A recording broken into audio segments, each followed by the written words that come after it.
بسم الله والحمد لله والصلاة والسلام على رسول الله أما بعد. الضعيف بسبب الطعن في عدالة الراوي. مذكرة أصول الحديث للمبتدئين دا شروع چې په دې کې منګه دغه تر ورسېدلو الضعيف هغه حدیث چې ضعیف دی بسبب الطعن في عدالة الراوي په سبب د طعن په عدالت دراوي کې صدق دراوي کې دینداري دراوي کې طعن ولګیدا چې دا راوي ټیک نه دی. سبقان ذکرنا مخکې ذکر شو ان من شروط قبول الحديث چې د شروطو د قبلولو د حدیثو نه دا ده ان یکون رواته من العدول الضابطین چې د غیر راویان با عدول ضابطین. وذكرنا او دا من ذکر کا چې ان العداله هي الملكه التي عدالت هغه ملکه ده تحمل المرء على ملازمه التقوى چې باعث کی سړی په لزوم د تقوا ځان کې به تقوا پیدا کړي والمروءه او سړیتوب واجتناب الاعمال السيئه او ځان ساتل د بدو عملونو نه من شرک او فسق او بدع د شرک فسق بدعت. والطعن في العداله يكون لاربعه اسباب. طعن په عدالت دراوي کې چې راضي دینداري کې چې طعن راضي د وجه د څلور اسبابونه. اول الكذب دروغ، دویم یو د سره دروغ جنې،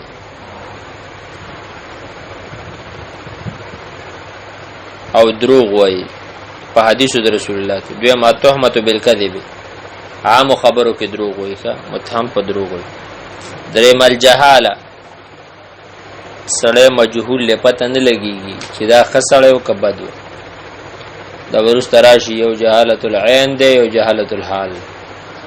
یو راوی ته روایت نقل کړه خو علماء د جرح او تعدیل په د باندې باس نه دی کړه، دته پیشي نه دی کړه چې لکه دا سړی خده یا نه دی. سلورم بدعت دی، بدعتي دی.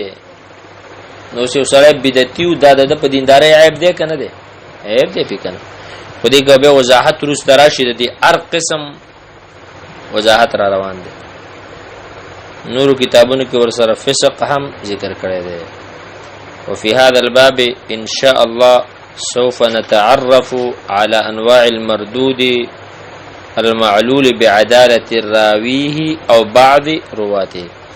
وفي هذا الباب بدي باب کې ان شاء الله سوف نتعرف زرد جمع بو پیژنګری وکړو على انواع المردود په اقسام ده مردود. المعلول بعدالة الراوي چې هغه کې علت پس کې ده په عدالت دراوي باندې چې هغه معلول دی په عدالت دراوي، عدالت دراوي کې عیب لګي او بعض رواته یا د بعضی رواتو. نورسته به ذکر کې چې کم راوي دروغ وای داغه حدیث ته سوې موضوع منګړت، چې کم راوي په حدیثو کې دروغ وای خا داغه روایت ته موضوع منګړت، چې کم راوي په عوام الناس خبرو کې دروغ وای هغه ته سوې لکه متروک.